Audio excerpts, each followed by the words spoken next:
भारतातील माणसं त्या बिल गेट्स नावाच्या भिकारचोट आदमखोर माणसाच्या नजरेमध्ये उंदर येतं, उंदर.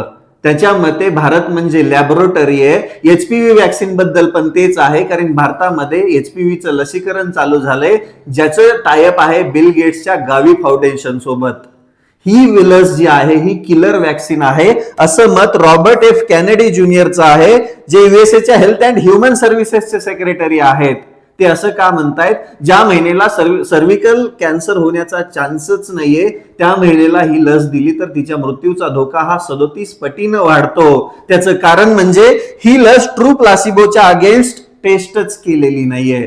सरळ भाषेत, सोप्या भाषेत तुम्हाला समजून सांगायचं झालं तर लाल मिरचीच्या चहाने पोट खराब होतं हे जर काढायचं असेल तर दोन ग्रुप निवडले जातात. एका ग्रुपला लाल मिरची टाकलेला चहा दिला जातो आणि एका ग्रुपला साधा नॉर्मल चहा दिला जातो. पण इथं तसं केलेलं नाहीये. इथं एका चहामध्ये लाल मिरची टाकली आणि दुसऱ्या ग्रुपला देणाऱ्या चहामध्ये, जिथं नॉर्मल द्यायला पाहिजे होती, त्याच्यामध्ये काळी मिरची टाकली आणि दोन्ही ग्रुपचं पोट खराब झालं आणि सांगण्यात काय आलं की कोणतेही साईड इफेक्ट नाहीये. यांनी ही लस टेस्ट करत असताना एका ग्रुपला ही लस दिली आणि दुसऱ्या ग्रुपला जो साधं नमक असणारं पाणी द्यायच्या ऐवजी ऍडज्युएंट असणारं पाणी दिलं, ज्याच्यामध्ये अल्युमिनियम असतं. म्हणजे दोन्ही पण समान झालं, कारण या लसीमध्ये पण अल्युमिनियम आहे.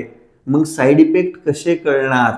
जर ही लस व्यवस्थित मानकाप्रमाणे टेस्ट झाली असती तर सेफ होती, पण ही लस मानकाप्रमाणे टेस्टच झाली नाही आणि भारताला तर सगळ्या गोष्टींची घाईच असते. या लसीबद्दल युरोपमध्ये पण प्रश्नचिन्ह, युएसए मध्ये पण प्रश्नचिन्ह आहे. तीच लस आता बिल गेट्स घेऊन आलाय भारतामध्ये आणि भारतातील मुलींना दिली जाणार आहे. बाकी मुलींची काळजी तुम्हाला घ्यायची आहे. बिल गेट्स कोण आहे माहितीये?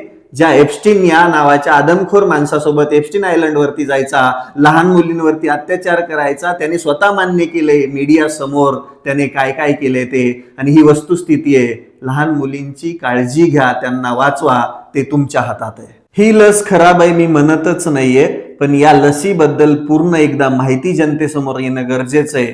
तिचे साईड इफेक्ट, तिचे प्रॉब्लेम, ती टेस्ट होणं गरजेचं आहे आणि त्याच्यानंतरच आपल्या भारतातील मुलींना देणं गरजेचं आहे. तोपर्यंत तरी तुमच्या मुलींची काळजी घ्या, ती तुमच्याच हातात आहे.